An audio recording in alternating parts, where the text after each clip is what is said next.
when women are given the same stretch assignments, opportunities, mentors, there's no ambition gap. So it is the system, it is what is going on for women in corporate America that's not just causing the broken rung, but now it's causing an ambition gap. Right. And this is not good enough for our economy and for our daughters.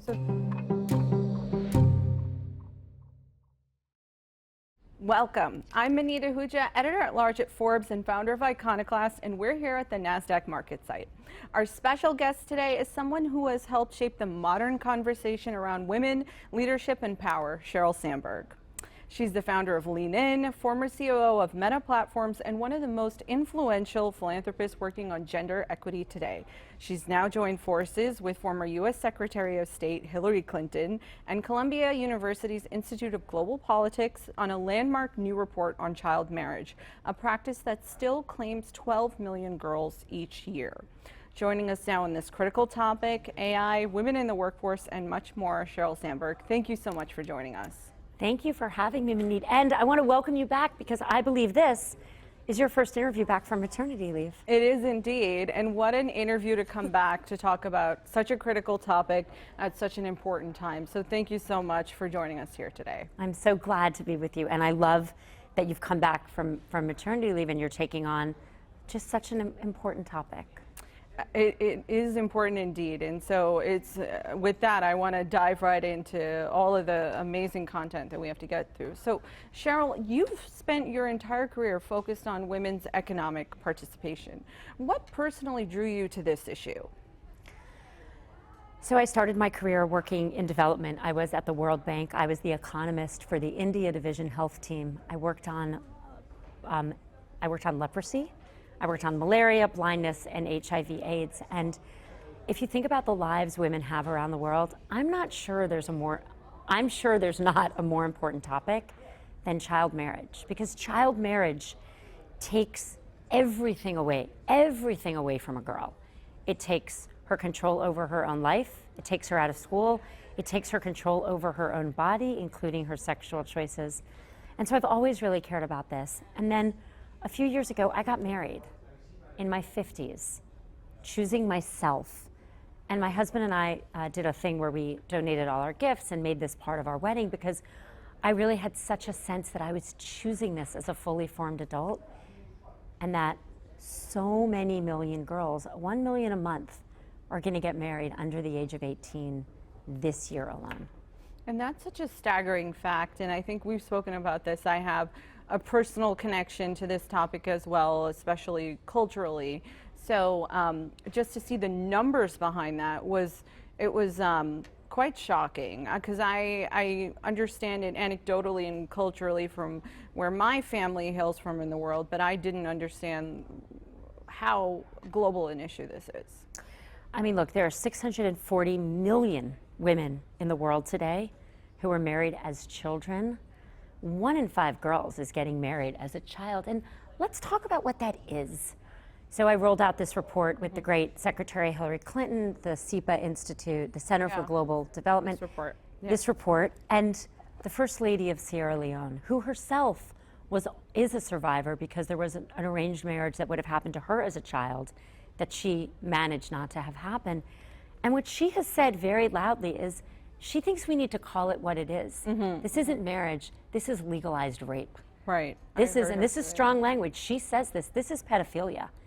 That's what this is, because when you take a girl, they can be as young as 9 or younger, and you tell them that they are the property of some older man, that's what happens. And so we have a responsibility to stand up for these girls all around the world. Yes, it's definitely criminal. I think she likened it to slavery too, right? She said that they're trapped in these situations and they really have no agency over their own lives and livelihood, for sure. Yeah, and that's what she said. She said you have to picture their life. So you get up in the morning and someone tells you what to do. You do not go to school. You clean, you cook, you have sexual relationship whenever someone else wants to. I mean, you have absolutely no control over your own body, your own future, and everything gets taken away from you. So we got a chance to also speak with Secretary Clinton yesterday and understand, as you mentioned, the staggering toll, 640 million women. We are looking to raise the visibility of the economic consequences of child marriage. You know, we have worked very hard. I did as Secretary of State. I have, for many years, tried to raise the issue, the child marriage dilemma, because what happens is these young girls' lives are so dramatically altered. But we wanted to make the argument, and of course, this is something that, you know, Sheryl is particularly focused on, that the economy of these families, these communities, these countries is adversely affected by the numbers of girls that are in a marriage before they are ready, before their education has been completed. So I think trying to change the focus a little bit. I believe it's a human rights issue. I've always believed that. But I want to add the dimension that it is also an economic issue. But the report puts a staggering dollar figure to it as well. I think 175 billion. Why do you think the economic argument hasn't yet been taken as seriously into account by key decision makers as it should? Well, I'm really grateful to be here with you at Forbes talking about this, because while this is an issue of human rights, it is an issue that finance ministers have to care about as well. So the report, we did a deep analysis with the Center for Global Development, real economists, and they came out with this figure that this is costing the global economy $175 billion every single year. Why? Lost wages, lost workforce participation, health. Remember that when children become brides, they then have children. Right. You have 14-year-old girls having babies. Their bodies aren't ready for that. And so that decreases their health, their welfare, and it traps us in this cycle of poverty. And I think if the world recognized what an economic issue this was, it would be not just people who care about women's rights and human rights, but it would be everyone, because everyone cares so much about the economy. Right, to help galvanize support on a global level. So I was surprised to discover, and I'm embarrassed to admit this, that I didn't realize that child marriage is still legal in parts of the United States. When making the case for other countries to act now, how do we reconcile with that? I mean, no one should get married before they're 18. It's the age of consent. It's the age of voting. Like, you can't consent to this below the age of 18. And so, of course, those laws should be changed all over the world. It's also the case that the younger you are, the worse this is. It's a terrible thing under any age. But at 9, it's an even bigger problem. And so, as we think about this, we need the right laws all over the world, but we also need the laws enforced. Look, there are places in the world, you know, Iran is very much in the news, where the legal age of marriage is 9. There are lots of places in the world where the legal age of marriage is 18 on the books, but no one actually enforces those laws. Right. And again, the First Lady of Sierra Leone, she's very powerful on this. They passed a law in Sierra Leone, not just to criminalize getting married under 18 or marrying your daughter, but being part of that ceremony. Right. Anyone who goes to the wedding, she says it, anyone who DJs at the wedding, you officiate the wedding, it is your responsibility to know how old that girl was. Right. And if that girl is under 18, and she is a girl, not a woman, because she is under 18, you're responsible for figuring that out or face criminal penalties. I think that's the kind of bold enforcement we need, and I am just so honored to have worked with her on this report. Yeah, and it's not even like just modicum of criminal punishment. I think she threw out 15 years is the baseline in terms of how seriously they take this as a nation. Yeah, we need real laws, real enforcement. We also know what we need, which is girls' education. There's a good cycle and a bad cycle here. The good cycle is girls get educated, they get through secondary school, they have agency, they have autonomy, they can earn money, they can be economically positive for their family and community. The negative cycle is they get married at super young ages, they have children at super young ages, their bodies never recover, they drop out of school, they then are not able to break out of that cycle or poverty, and then their daughters are much more likely to get married as children. Right, and also just to provide for their children and then supply their children with the proper education and all of the things that they, did not get the benefit of growing up. That's exactly right. So it's a domino effect. So when you look at ending child marriage globally, what's the first lever you believe must move? Education, access to health services, or shifting social norms to sustain the practice? How do you sequence these efforts for real policy impact? I think those are the 3 steps. You clearly read the report, Minnie, but that's what it is, and it has to be all 3. Girls' education, all the way through secondary school. Access to health care, so girls get the treatment they need and the protection they need. And then the right laws on the books, under 18, and those laws actually enforced. And then I guess, speaking to Secretary Clinton, I think she had said, going back to the earlier question about it in the United States, is that it's a state by state issue, right? So it's also state governments and leaders need to get involved. Everywhere in the world, it should be 18. No one should get married below that age, and we particularly should not be marrying off. We have a story on one of the brave survivors. She was engaged at 5. At 5? At 5. 5 years old. Engaged. Think about what that is. I mean, you can't even imagine. You can't even comprehend. Can't even comprehend how someone could look at a 5-year-old and think, that should be my bride. And there's financial connections to this as well. I think at yesterday's event, there was a big discussion around dowries and just moving it around more like a financial transaction than really understanding that there are lives at stake.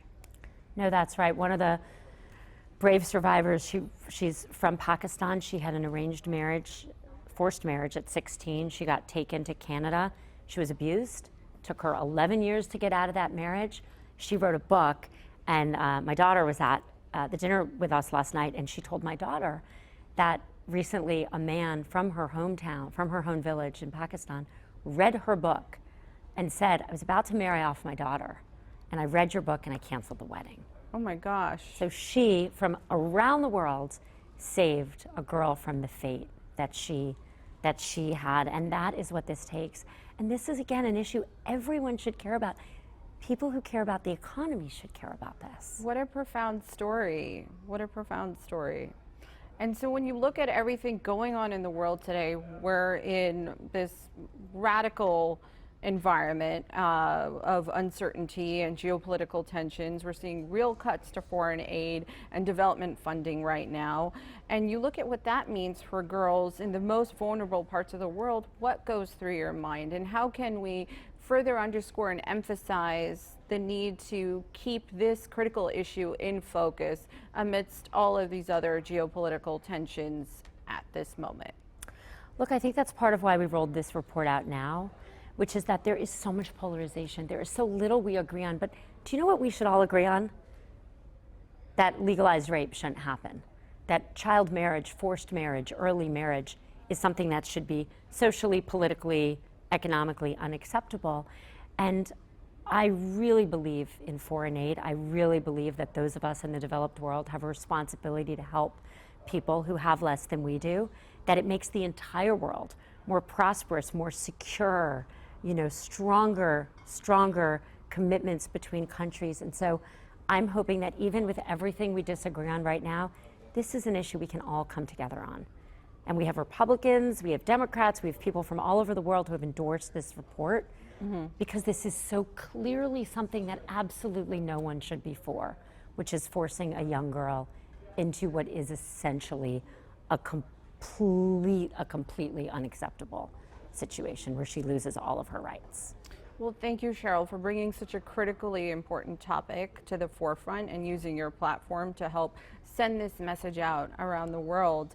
I want to switch now to one of the topics that you also have dedicated a lot of your time and focus on, which is the state of women in the workplace. And so it's been over a decade since you released your best-selling book, Lean In. And when you look at the current state of the world and the economy here in the US and globally, the broken rung remains the biggest obstacle to the C-suite, right? Why are companies still failing to promote women at that first step into management after years of talking about DEI investment? We're at an interesting moment where you have some observations. Yeah, I mean, look, women get 59% of the college degrees in this country, have for many decades. We get 11% of the top jobs, the Fortune 500 CEO jobs. So you have to believe that men are 13 times more talented than women, or you have to believe that something else is going on. I'm going to go with something else is going on. And let's be specific about what that something else is. We know that men get promoted based on potential, and women get promoted based on what they've already proven. And so while we're trying to fix those numbers at the top, where that glass ceiling is, the 11%, we need to look all the way down the career path. And the first promotion to manager happens 4 or 5, something like that, years into the workforce. That's the biggest problem, the biggest gap between men and women. For every 100 men, you get 93 women, and you get 60 black women. Why? Because you can't be a manager until someone lets you be a manager. Right. So if someone's going to promote or hire based on potential, which they do with men, they're going to do that. And that's why women can't prove it. Women of color, they can't prove it until they've done it. And if we're going to fix the numbers at the top, we have to fix the numbers all the way down. We've been doing this survey, Women in the Workforce, for 11 years. It's the largest survey, my foundation, Lean In, does it, of women in corporate America. And this year we had a really, really surprising and really upsetting finding, which is that for the first time ever, there's an ambition gap. And we measure this very carefully. We ask people, men and women, do you want to get promoted? Nice, even question. And what this survey found for the first time in 11 years is an ambition gap. More men than women want to get promoted. And at the entry level, 80% of men and 69% of women. 69%. Think about how low that is. And if you ask why, it's because women aren't getting the same opportunities. When women are given the same stretch assignments, opportunities, mentors, there's no ambition gap. So it is the system, it is what is going on for women in corporate America that's not just causing the broken rung, but now it's causing an ambition gap. Right. And this is not good enough for our economy and for our daughters. So the sentiment is that women feel like the deck is stacked against them from the outset. That's what the data is telling us right now. And that makes them less ambitious. Why would they want to get promoted if they know they can't get promoted? Furthermore, I think your research report and I think some of the other data came out to show the first 8 months of last year that I think 500,000 women left the workforce. Talk to us about that for a minute. So women are leaving the workforce in much greater numbers than men at the same period of times. The first 8 to 9 months of last year were particularly bad for women, particularly bad for black women. The decrease in federal jobs caused a large number. And more men are entering the labor force. And let's talk about why we should be worried about that. Workforce participation is a major driver of GDP growth. Right. We need women in the workforce. We need women in the workforce, particularly as the birth rate goes down, immigration goes down, whatever your opinions are of immigration, and that's not even relevant for this. What is relevant is that the economy is driven by workforce participation. And if you need a cautionary tale, look at Japan. Japan, stagnant for decades. Decades, partially caused by low female workforce participation. Right. We can't afford that in our economy. And if we're talking about actual numbers and to galvanize attention towards this issue, I think you said 4.2% GDP growth is what's on the table. Yes. We are leaving an extra 4.2% of GDP growth, and when you understand that our economy has grown at less than 2%. 2% a year. Yeah. That's a lot of GDP growth. Think about that. Think about that for purchasing power, and think about that for families. Because we also know that when women make money, they spend it on their family. On their they family. Spend it on their kids. Oh, I know that pretty well. So you've mentioned that senior level women are more burnt out than ever. If the reward for leaning in is total exhaustion, what incentivizes women currently in the workforce in this next generation to want those seats at the table? Look, I've always believed, and I deeply believe, that more women in leadership will create the environment where fewer women can be burnt out because they have better family-friendly policies. And I'll share a personal story on this. So I was at Facebook many years ago, and I had a woman who was working on my team, and she was young, and she got cancer. And I said, "Are you gonna be okay?" And she said, "Yes, I'm gonna be okay, but I'm not gonna have I'm never gonna have a child." And I said, why won't you have a child? And she said, I'm going to go through chemo and radiation. I won't be able to have a child. In order to do that, I need to freeze my eggs, and I can't afford it. So she told me this story. I'm a woman, probably why she told me. I care. I think men could care too. I went to our head of HR, Lori Goler, and I said, we should pay for egg freezing for women who have cancer. And she said, why would we only pay for women who have cancer? We should pay for egg freezing. So we went to the company and said, we're going to pay for egg freezing. If you read the headlines from them, you would have thought I like murdered someone with an axe. People are like, Sheryl Sandberg wants everyone to lean in and not have babies. It got so bad that I had to go to an internal Facebook meeting, 1,000 people, and I said, raise your hand if your manager has told you not to have babies and freeze your eggs. No hands. No hands. Fast forward to today, that's a benefit most of the tech companies and a lot of the big companies have. It's just considered. I was going to say that sounded more like a more regular practice than when you first mentioned it. It's a regular practice now. Today, yeah. Because there was a woman and another woman who saw this need and met it, and that's what the data shows. This is my story, but there are 100 others from other, women who have done this, which is that if we get more women into leadership roles, fewer women are going to be burnt out. I think we also need to realize that we need to balance out housework in the office and at home. Right. So let's talk about housework in the office, right? What do you think housework in the office is? More administrative. Yeah, the notes. Like everyone who's watching, ask yourself, if someone's taking notes in the meeting today, who do you think that is in the office? It's almost always the women. It's someone's birthday, who's bringing in the cupcakes? It's the women. Women do more office housework. And then at the home, women do much more housework than men. I went on one of the late night shows as part of the book launch a long time ago, and I said, if you want to have more sex with your wife, don't send flowers, you should do laundry. It's been proven. So I came back to the office. I had the largest bouquet of flowers you've ever seen in your life. It was like taller than you are. And it said, it was from the head of FTD. He was like, can't you tell men to do laundry and send flowers? I was like, yes, I can.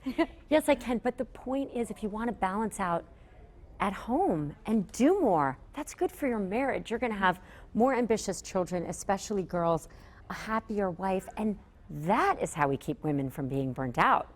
Right. We share the balance. We make family-friendly office life policies.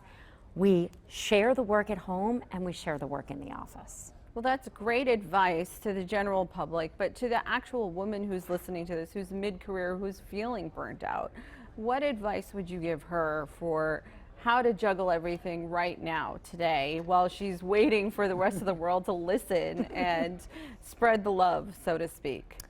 Well, I would tell her that she can't do it all on her own, which is why we exist, why we put out the Women in the Workforce report every year. And I personally email like every CEO I know, like, here's our report, here's the stuff you need to do. So we should be fighting for her, and lean in, we are.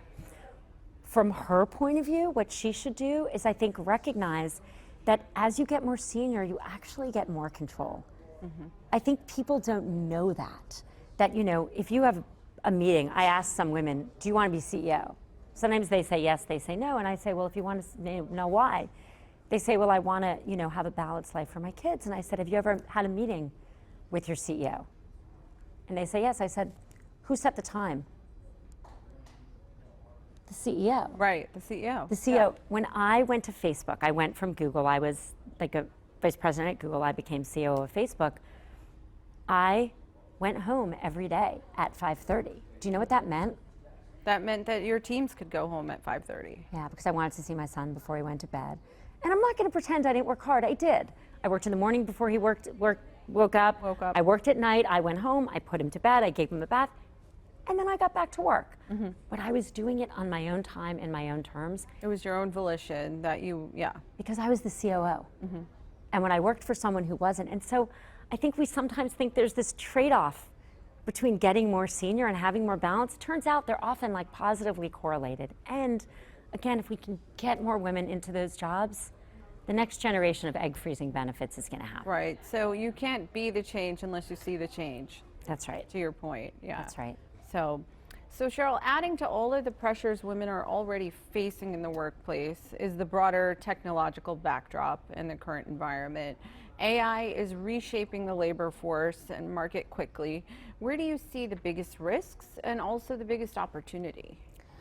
I'm so glad you asked this question, because this is already a huge technological revolution. I don't think we've seen even the smallest percentage yet. And a lot of jobs are going to be lost, but the people who are going to hang on to the jobs are the people who know how to use AI.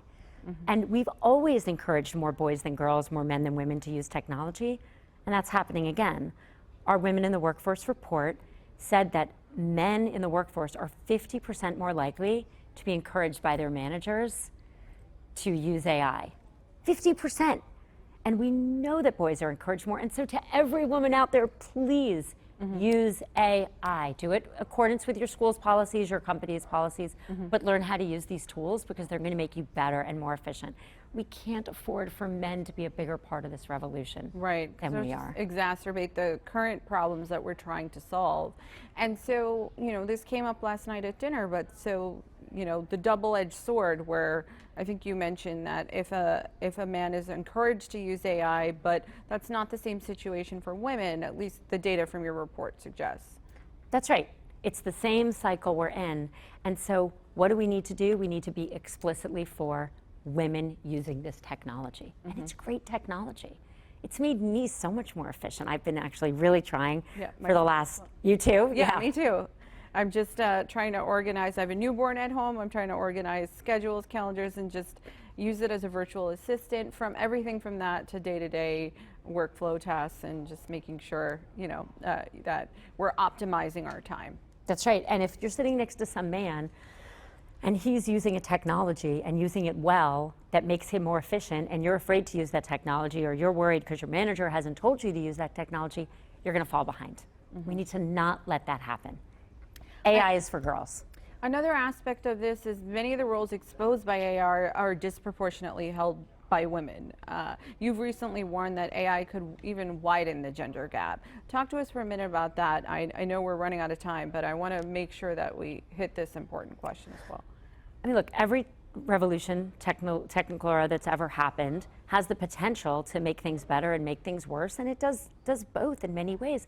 But on this one, we're at the early stages. And if women start to use the technology and use it well, and it's like anything else, in your own usage, my own usage, right? I'm not good at it, but I'm way better than I was 3 months ago. And 3 months from today, I'm going to be good because I'm going to work at it. And it is so iterative. You figure out what works for you. You figure out which products you want to use. And so this is technology that needs to be used to be understood. So get out there and try it. That's consistently the advice that I've heard, even from professors at all of the top institutions, to the deans, to whomever we've spoken to about it recently. It's just that there's no better use case than just going out and using it and finding out how to get comfortable with it, because it will keep iterating faster than you can go take a course at a university. So 2 last quick questions. So if you were back in the world of big tech today, what would be some of the policies and protections that you would put to ensure an even playing field out there right now? We know what we need to do. We need to celebrate female ambition. We need to encourage girls and women to lean in. We need to make sure that our culture supports female leadership. And I have to tell you, it's a tough moment on this, right? I feel like the manosphere, which has this flavor of dominion over women, or dominion over taking control of things in a very specific way, I think that is going against the kind of inclusive leadership we need, the kind of leadership that actually gets to results. And I think people need to realize that you can be completely hard-charging, demand business results, work efficiently. I'd like to think I tried to do that in my career, and still care about people's lives, be empathetic, and that's the kind of leadership we need that can deliver results. And I think women need to be a full part of that. We seem to every so often come up with new language for old ideas that makes them seem fresh, and I think that's really dangerous. So my personal least favorite thing happening right now, 2 of them, trad wife and lazy girl jobs, right? Trad wife, what does that mean? And I want to be clear, any woman who can afford to be a full-time wife and mother who wants to do that, that is her choice, and I applaud and support that. But what that phrase really has started to mean is you can't be a good wife and mother unless you do it full-time. Unless you do it, yeah, you have to pick a lane, not that you can juggle both. That's right. And most women don't have that choice. Most women have to work. So that is just mean to say that. But the second thing is that the image it concocts, like, that was what we had in the 50s. In the 50s, It's not yeah. fresh. That's not new, and that's not going to lead to the world. It's just been jargonized in a new way. So Correct. We're out of time, but final thought, 10 years, if we look ahead to the next decade, are you more hopeful or more concerned about women's progress than you were 10 years ago today? I think I'm short-run concerned and long-run optimistic. Awesome. Well, Sheryl Sandberg, thank you so much for joining us here at the NASDAQ market site. You're watching Iconoclast.